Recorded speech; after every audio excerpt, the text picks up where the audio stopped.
Okay, welcome to a Stampscapes stamp along. We're going to make this card. I had such a great time making this mirror card yesterday, and it's so simple and, for me, really dramatic and effective too, with such a minimum effort for a card such as this, okay? So I thought I would do it as a stamp along. And just take you right through it from start to finish. Okay, so what we have here is a 4x6 photo print of some clouds. I have the link for it in the description section. You can download and print it out. This one's a 4x6, so it's typically the type of format or size that you would get if you had it printed out at kind of an external type of location. But if you're printing out something on your home printer, you can do it in quarter size or something of that sort. Okay, 4¼ by 5½ if you want. But usually there's an option for a 4x6, and I would suggest doing that. All right, so we have a piece of the silver foil 4x6 as well. Okay, and this is a foil cardstock here. It's not like a vinyl sticker paper or something of that sort. And then for our card, we have a 6x8, and of course we're going to fold that in half to make it a folded 4x6 card here, okay? You can go with your bone folder or something like that. I usually just, if it's not a real big card, I usually just fold it over and just try to get it as straight as possible. Okay, now on the interior like this, what you're going to do is you're going to take your craft tape or whatever you use, and we'll get this bottom portion adhered to this, okay? And that's going to be the silver foil. I'm going to take this like this, and I just drop this right into there like that. I get it lined up as best as I can, and I get that folded over like this. And this bottom portion is adhered, and it's ready to go. And what this is going to look like when it gets paired up with that, it's going to look like that. Okay, so we're ready to stamp. All right, so we have our Aspens large and our boulders with lichen, okay? Substitute would for something like this would be ledge. It comes in nature set number 6, or maybe you have it, you know, independent from that. You can use other types of rocks down here if you want to. All right, so here's what I'm going to be doing, okay? I'm going to be just using a standard dye-based ink, black down here. So dye-based inks for all of the images stamped on this, on the silver foil, because dye-based inks won't stick to a non-porous foil component like that. We'll use the StazOn down here. So just remember, StazOn for this, the foil only. Now, you can use the StazOn for these on here, but if we want to color, use alcohol markers to color the rocks,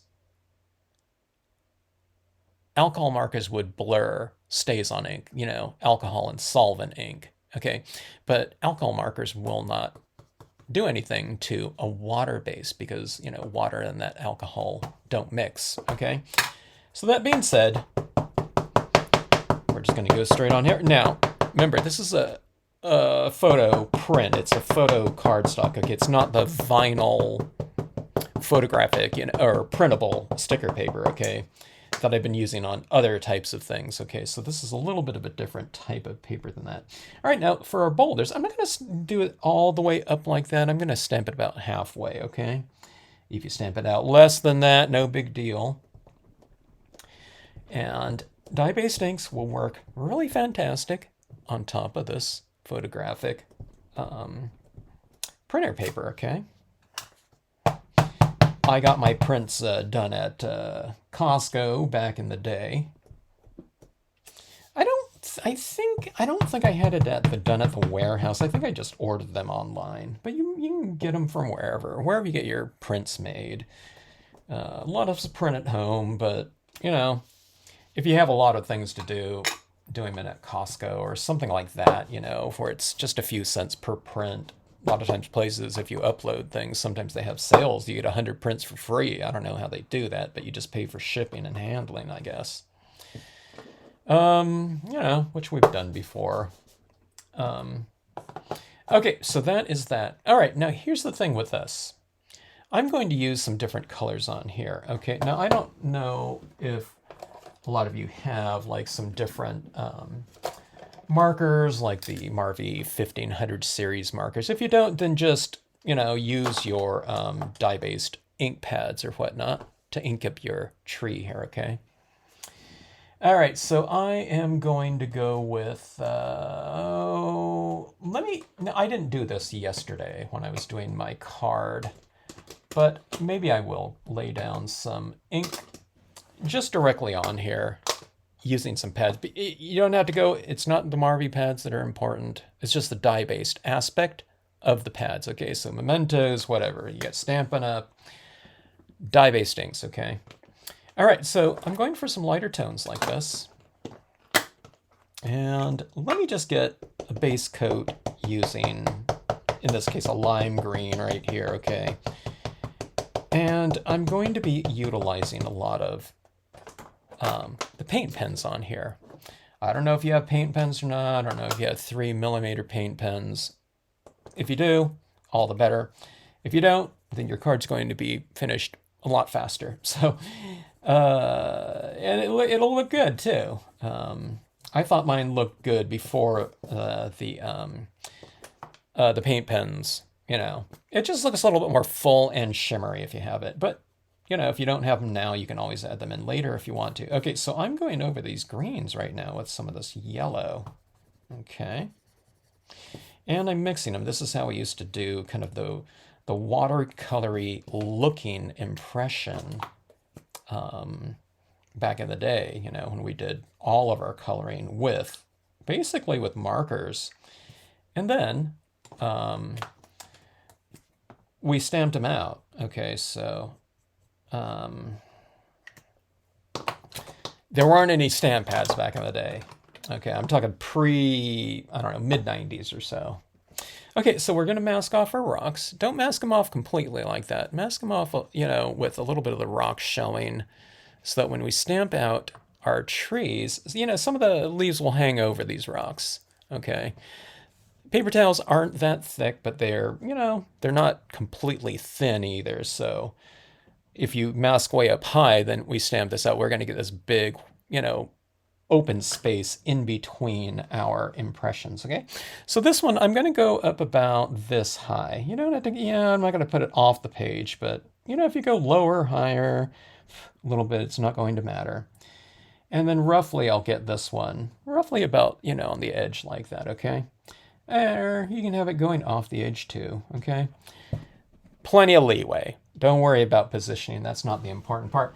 When you're stamping out these large objects like this with a lot of surface area, which this stamp has, I stand up to get a good amount of leverage on there, and then I use my leverage to go top, left, right, bottom, and especially around that mask area, okay? Sometimes I miss it in the middle here where I don't give enough pressure in the middle, but we can always fill that in if we miss any of it. We don't want to miss 50% of it or something like that, But, yeah, see, I don't know. I think I have some little resist in there, too. So I got that little hole right there. But look at all those varied colors like that. I think that looks pretty good just as is, too. So I went with, let's see, I went with my green like this. And yes, I'm putting that green right over all those other colors, We didn't sweat that type of thing back in the day because it was all about blending. But you notice I do this little kind of squiggle with my pen after I'm done with it. Okay, so now this one right here, I'm just going to be using mostly the top portion, but color more than you think you're going to need. Like if you think, okay, I'm going to need it from here up, sometimes people only color that, and sometimes when they stamp it, it's like, oh, we missed a little bit. So color more than you think you need, okay? So going for this. Now see, with those lighter tones, I kind of wipe off some of the other ink that's already been applied. And see this right here, this is yellow right here, and see there's some green in it, but I just wipe it off like that, and it's good to go. Hey, this pen has been used. This is like a 30-year-old pen, okay? At least. So I've been using it a very long time. It doesn't destroy pens or anything like that. Okay, and we're gonna go with this one, about here or so. Maybe I'll go up a little bit higher than the one I did yesterday, just for kicks. Okay, standing up. plenty of pressure. You can work those, you can get your, work those, work your core, work your abs. Okay. And then we get that right there. That kind of stuck a little bit because so much moisture was going through that. Okay, then we have this right here. Yeah, let me get something right here. I'll throw a little bit of ink on the tip of this tree. And we'll stamp it out like so, right in there. Okay, so that filled that in. No big deal. It's just all texture anyway. But let me show you what this looks like right here. It looks pretty cool, just as is. Like that. I mean, look how beautiful that looks. Okay.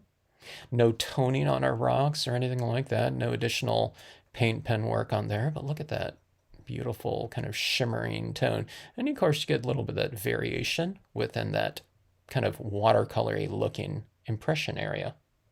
All right, now why don't we do this right now? Since we have this tree out, might as well do it, okay? So I'm just gonna wipe off my dye-based ink on there a little bit and go for some of the StazOn. All right, now here's the thing with the StazOn ink, or it's not really StazOn ink, it's more stamping on a very slippery, non-porous foil surface like that. When I stamped this out on here, I even did it yesterday. I kind of skewed the thing a little bit because, you know, you have this wet ink on there, it's slippery, and then you're stamping it on basically something that's almost like you're stamping it on glass or something like that, where that ink is not absorbing in. So it's kind of slippery and it's easy to move it around a little bit. If you get that, and if you don't, if you do it too much and it's blurry, just take some StazOn cleaner, clean it right off, okay? You don't need to sweat it. No big deal. For me, if I skew it a little bit, I don't know. For me, I don't redo it. I'm too lazy for that. But just keep that in mind when you stamp it out, okay? It happens to me all the time. Okay, now this one, I got it pretty good because I stamped it yesterday. Yeah, I stamped yesterday with the foil. Okay, now I'm just stamping this larger tree right here, okay? I don't want to cover up this whole thing like this. So see, one of the things I'm going to do is I'm going to ink up this one again. So I stamped it there, and I'm going to stamp it low like that, okay? So I get this kind of lower area because I want to see that reflection area, and if I just stamped it like that, that big tree is going to be covering this reflected area. So, but I do like to have some of these trees in the foreground, okay? So we'll go like this, and stamping it about midway. I didn't even ink up this one again. Okay, and let's go for it like here. Okay, and then, okay, don't skew it now, Kevin. Let's see, it's going like that. Yeah, you have to be kind of decisive, you know, don't kind of like hold it gingerly or anything like that. Just get it right down in there and no problem. Okay, and let's see, we'll go like this and go down like so. And I get that one. That one didn't come out quite so clean, but you see this kind of open area like that? That's what I like in my foreground imagery, be it pine trees or something like that. But here we have our aspens like this. And look at this right here. Look at that kind of area down here. Isn't that kind of a cool looking effect like that? And the StazOn ink right down here, those are nice and adhered and it dries very quickly. Now I'm going to stamp, I can stamp a little deer in here or something like that, or you can stamp a little quote up there. Quote stamps are really kind of nice for mirror cards because these mirror cards are very evocative, in my opinion. Okay, so going along like this, I'm going to show you, you know, hopefully you see how quickly these scenes can come together. Okay, so here's some rocks like this. Here's some like a light gray. Here's like a medium gray, and here's like a brownish gray. Okay. You can go for a little bit of green tone, you know, if you wanted some lichen or moss on these rocks or something like that. After all, they're supposed to be kind of next to the water. But here's what I'm going to do, okay? You start off with your light gray like this. And again, this impression is in water-based ink. So going over it, unless your water-based ink is still really wet, it shouldn't smear it, okay? But here's these areas in here. See, this area in here is already kind of dark, but then we have this larger rock right here. And I'm going to apply a little, but see, it's just a really light version of gray like this, okay? And we'll put some gray underneath our tree here, where it's kind of casting a shadow, maybe. But see the top portions of these rocks right here. Okay, see that? Where it's lighter up top? I'm just putting this darker version down below, kind of next to the water line. And over here, you know, underneath this tree. This tree's casting a little bit. But see how light this is? Yeah, it's a very light gray, okay? Now we're going to come back to this gray later, okay? So we're not done with it. And then here's a brownish gray. I'll apply that. Give a little bit of a different tinge of color to these rocks here. Okay, so I'm kind of applying this color where the rocks are already kind of dark, okay? To begin with, you know, so these areas down here. All right, now here's this darker gray. It's not super dark. It's more like a 50% or 60, I don't know, 55, 60% gray maybe. And I'm applying it down here in this bottom portion of the rock, okay? It makes the rocks seem a little bit more dimensional, and it gives them a little bit more visual weight, like that. Okay, then what you do is you come back in with your lighter gray, whatever one you started off with, okay? And you go back in and you can just kind of blend in those darker tones that you applied after. I'm kind of going like this, you know, kind of scumbling around a little bit, like that. It kind of gives that a little bit more of that texture to that rock. You can come in where it's been applied a little bit more thickly in the shadow areas, and just come in here and kind of give it a little bit of texture. You get that kind of alcohol ink on alcohol ink where it's kind of dissolving the ink underneath it, you know, giving it that alcohol ink looking texture, which is really perfect for these types of rocks. So see that lighting on those rocks now? And that's where the alcohol inks come in. You don't have to do that. Like I said, I think it looked pretty good before, but I think that looks a little bit extra kind of full and deep. Okay, let's take a look at that right there. Look at it. See those rocks right there? See how realistic they look? It's just from 3 tones of alcohol inks on there. Kind of lighter tones. Again, I don't go super dark with them, but look at that beautiful reflection of those fall tones in that water area.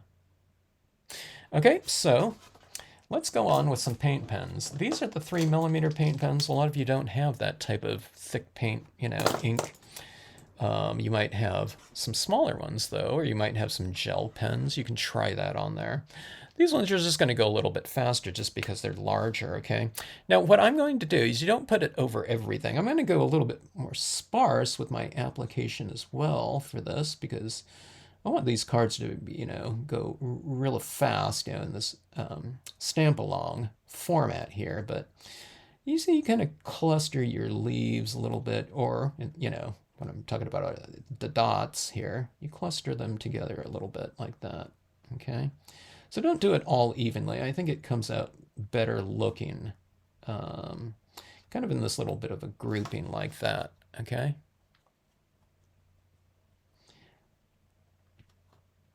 When we were working with these little types of highlights, a lot of times it's just kind of in us all, we want to like space everything out like super evenly, okay? It's like a 1/4 of an inch in between every dot or something like that. But a little bit more irregular makes it look quite a bit more realistic. Okay, so that was the green there. I think I might have added a little bit too much when I was doing this yesterday. I thought, I was watching the replay and I thought, maybe I should have stopped right there. But, you know, go overboard if you need, you know, or whatever. It's never a bad thing to go a little bit over. That, you know, that way in the future, you know when to stop. But that's always better than just kind of always holding back and, you know, maybe the piece never achieving its full kind of potential, you know. Just remember it for the next time. It's like, okay, use a little bit less here and there, or whatever. You can always add more, but it's, you can do things where you can kind of subdue some things that you've applied, but, it's just kind of better not to do them in the first place if you know when to stop. Okay. And I don't know when I need to stop a lot of times until I kind of overdo it in some application. Okay, so see there's the yellow and green right there. Look how shimmery those leaves are. I have this other yellow right here. I'm going to skip that one. Let's just go to white here. Put a few little white highlights in there. I'll use less of my lighter tones, so this white one is getting the least amount of coverage.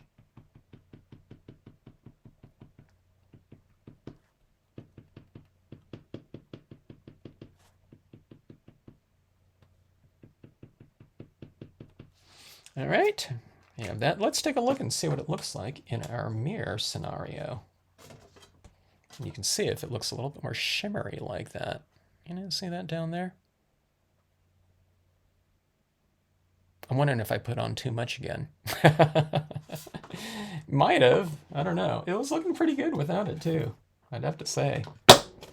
Okay, so let me get a stamp right here. Here's my deer. And this is the doe silhouette. I mean, you could stamp this in the StazOn if you want to at this point in time, because we're not going to go and color over it with, alcohol markers or something like that. So it's up to you.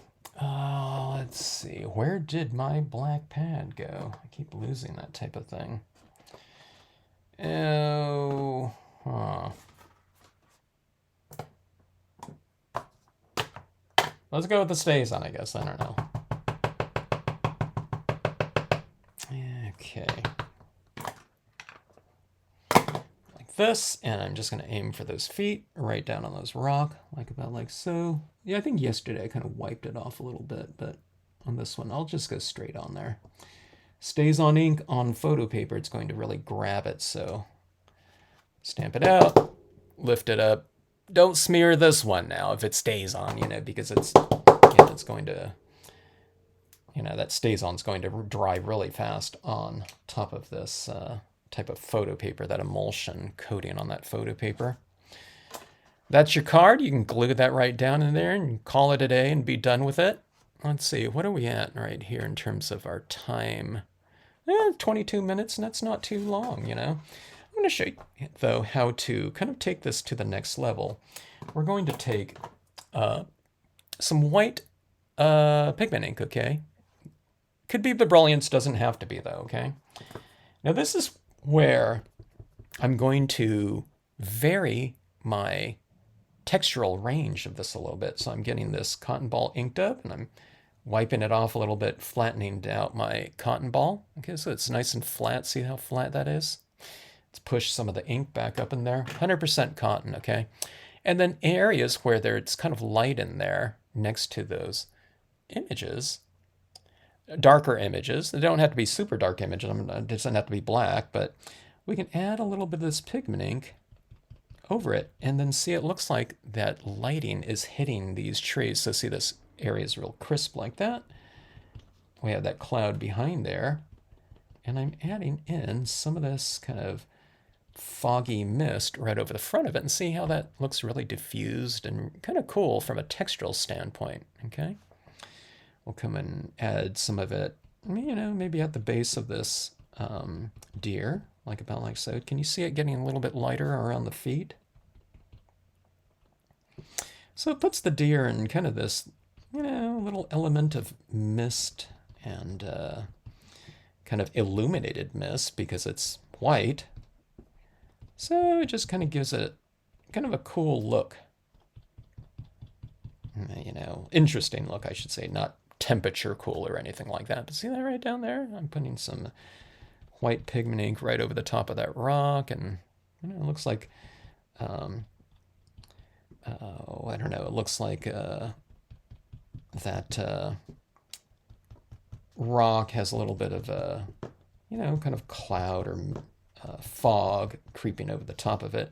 So this right here, I've kind of diffused it a little bit like so. I think that looks good. All right, so let me show you some finishing touches as well. Let's get this adhered in here, okay? You do the same thing. You're just going to take and run your tape down here. Now, the reason why we didn't put this in to begin with is it's just easier to work on the card separately before we get it laid in here, okay? So I'm just going to take this and the same thing. You just kind of put this at a 45-degree angle like that and just get this in here and just go right up to that edge like that. Get it as straight as you can. And see, get that in there and lay that down like so. Now my pigment ink is slightly wet in there still, so I'm just going to take, you know, paper towel or something like that, and get that adhered like so. And there's your card. All right. Nice and three-dimensional, and I don't know. To me, it's I don't know. It's very tranquil, but yet dramatic. Here's my white yellow paint pen again, and what I like to do at this point in time, because this is kind of like fall foliage right here, I'm going to put, you know, some of these little yellow aspen leaves on some of my rocks like this. Okay, we have some of it on those rocks like that, but down here in this water area, I'm also going to, I'll cluster some little floating leaves. You know, there's like a little current a lot of times in water, so things kind of amass a little bit. You can kind of group some and spread them around a touch.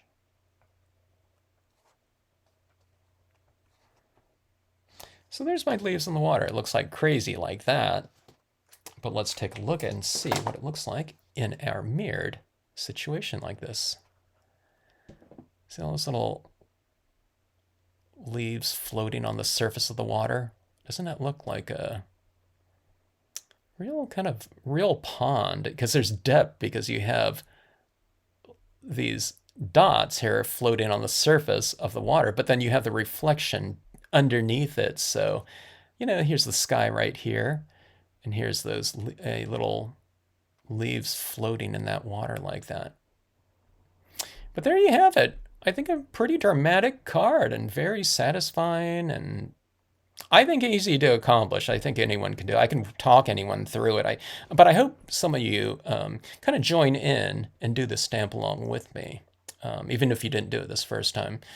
There's certain things that you can do. Like I said, I think this looks pretty good without those little yellow dots on there. You know, you can put a couple on there or something like that, but you know, these little things floating down here are a little extra step too, you know. But I think all those things kind of are easy types of applications for this type of setting here. So, and again, this is what it looks like, you know, just as is. That's a pretty easy composition down here. And this composition, like I said in my live workshop last night, I think this looks really great as, you know, just a composition in itself. But paired together, you know, I think that this just little simple application can really enhance this scene up top there like that. Very three-dimensional, very 2D in actuality. So it's kind of like getting that extra dimension in there without having to do any real three-dimensional types of techniques like pop-outs and all that type of thing. Anyways, thanks so much for joining in with me on the stamp along of the Aspens mirror card. If you have any questions, drop me a note in the comment section. Hope to see some examples of it up sometime, even if it's not this exact type of scene right here. Photo stamping is fun, just stamping right on top of it, and all those clouds in the background are already kind of inherently taken care of too.